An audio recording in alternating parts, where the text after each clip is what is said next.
Tugarutse muri cya kiganiro cyacu ni ya nkuru, ubwo nyine umugabo wanjye yakundaga kunkubita akambangamira akanzonga akanzengereza, uko yakundaga kubikora rero nanjye nza kwigira inama ndavugana, ariko si umugabo wazabigenza gutya, nkareba ukuntu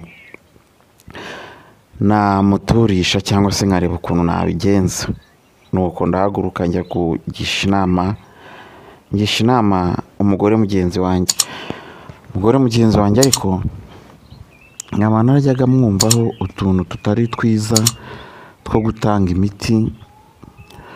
Nuko umugabo wanjye rero twari tubanye nabi, yarahembwaga simenye amafaranga aho yayashyize, yemwe twaba twanagurishije n'imyaka twejeje simenye aho amafaranga yayashyize. Ubu umutima warambwiye ngo jya kugisha inama, ngisha inama uwo mugore mugenzi wanjye. Muhaye ikaze kuri Fastborn TV show, ikiganiro cyitwa ni ya nkuru. Ni ya nkuru ni ikiganiro twigiramo amasomo menshi kandi abafitiye icyo atumariye mu buzima busanzwe.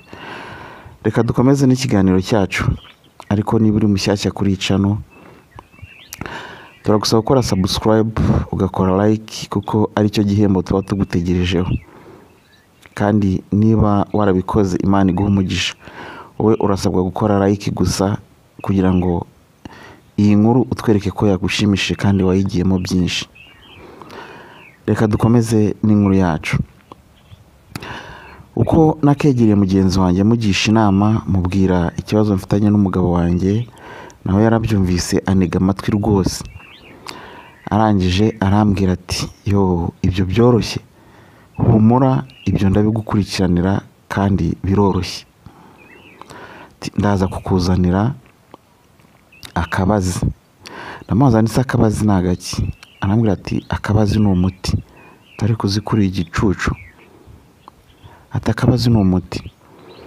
Ndaza kuzanira akabazi, hanyuma akabazi ndagusobanurira uko uzagakoresha. Umugabo wawe ntazongera kugukubita, azajya kumvira, ndetse nanahembwa umushahara wose azajya uwuguha, niwe uzajya uwubara. Ntabwo azongera kugurisha imyaka uko yiboneye. Ndavuga nawe Imana ishimwe. Kera kabaye ahaciye iminsi 2, nyamugore arambwira ati uri hehe? Ndamubwira nti ndahari, duhurire hahandi tujya tunywera akagage muhe kagati. Ubwo ari aho twari duturanye nabo bakundaga gucuruza ikigage, maze ndagenda njyayo ndahamusanga, agashashi gato gapfunyitsemo umuti koko. Ansobanurira uko ndi bukoreshe, ariko mu kunsobanurira kose numvaga mfite ubwoba, kubera ko ntago byari bisanzwe ko nkoresha imiti nahawe n'abantu. Umuti ndawufashe, arambwira ati uyu muti rero uraza kuwufata uwumurenze amaze gusinzira. Numara kuwumurenza uravuga uti uko usinziriye ariko uzajya usinzira no mu bitekerezo, unyumvire. Akibimbwira numvise umutima umwutse. Umuti ndawufata, ariko ngufata numva natuje. Nuko ndawujyana. Arambwira ati uraza kuwufata uwumurenze asinziriye, hanyuma uwushyire ku musego we, mu gitondo uze kuzinduka uwukureho. Ngeze mu rugo numva ngize ubwoba, ndavuga ni ibyo ari byo byose hano mu rugo tuhafite imfizi, ikimasa, kandi ikimasa bavuga ko ari nka nyiri urugo mu rugo. Reka uyu muti ngusuzumire kuri iyi mfizi, hanyuma nze kureba ko izareka kwica. Nayo yagiraga amashagaga cyane. Ubwo ndabikoze, uko cyakaryamye kigandaye ikimasa, ndawufata ndawukirenza, mvuga ya magambo, ninjira mu nzu njya kwiryamira. Kera kabaye bwarakeye.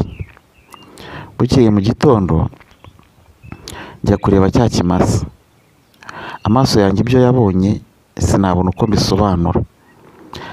Nakubiswe n'inkuba nsanga ikimasa kirambuye. Muri make cyari cyapfuye. mvuza induru ndatabaza, mpamagara umugabo yari akiri mu buriri ndamubwira nti tabara.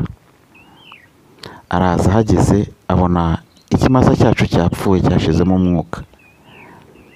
Ubwo agati ne nagafashe nagahishe nirinda kugira ngo hatagira uwakabona. Umugabo arambaza ati so ni ibiki Mana yanjye byagenze gute? Nanjye ndamusubiza nti ibi ni ibyago, ariko nanone uwashaka yanabimenya, mu minsi mike ndakwereka umuntu wakoze ibi ngibi. Ubwo nihutishije byararangiye, birangira ikimasa tugihambye, turacukura turagitaba pe, turagihomba. Nyamugore ndangije nanjye ndagenda ndamuryarya, ndamubwira ni umuti warakoze rwose, warakoze inshuti yanjye. Ubu umugabo asigaye anyumvira, ubwo hari haciye iminsi arahembwa kama, yabaye umwana mwiza pe, uze kuza nkugurira akagage. Ubwo nanjye ndagenda twicara ahantu tunywa akagage, igikombe kimwe turakirangiza, tunywa ikindi. Akagage kamaze kumugeramo, mfata agafu muri wa muti yamaye nshyira mu gikombe, agiye hanze kunyara kwihagarika. Agarutse ndamubwira ni soma vuba vuba ugotomere dutahe, njye n'iki kigage nagihaze.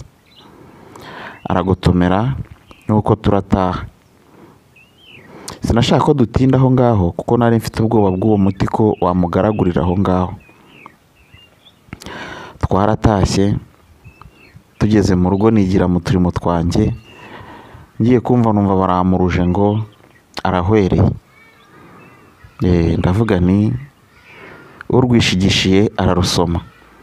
Yamaye umuti wo kwica umugabo wanjye, none nawe uramuhitanye. Narawumuhaye arapfa, Imana izambabarire. Ntabwo ari byo nari ngambiriye, ahubwo nashakaga kugaragaza umuntu wanyiciye inka. Nahise mbibwira umugabo, mubwiza ukuri, mubwira byose uko byagenze. Wa mugore mucira umugani, namubwira ngo inkubisi y'amabyi yarayitarukirije, kandi wirukankana imbwa kenshi ukayimara ubwoba. Ubwoba bwarashize, nanjye ndamutinyuka. Imiti yamaye aba ari we nyiha, kuko yari yarayimaye ngo nzayihe umugabo wanjye nazi ko yica. Ngayo nguko ikiganiro cyitwa Ni ya nkuru. Nizere yuko wigiyemo byinshi kandi udakwiye kujya wizera uwo ari we wese. Uwo muti yaguhaye jya ubanza umenye ko ushobora kuba ari n'uburozi. Nitwa Misatu, ndagushimiye.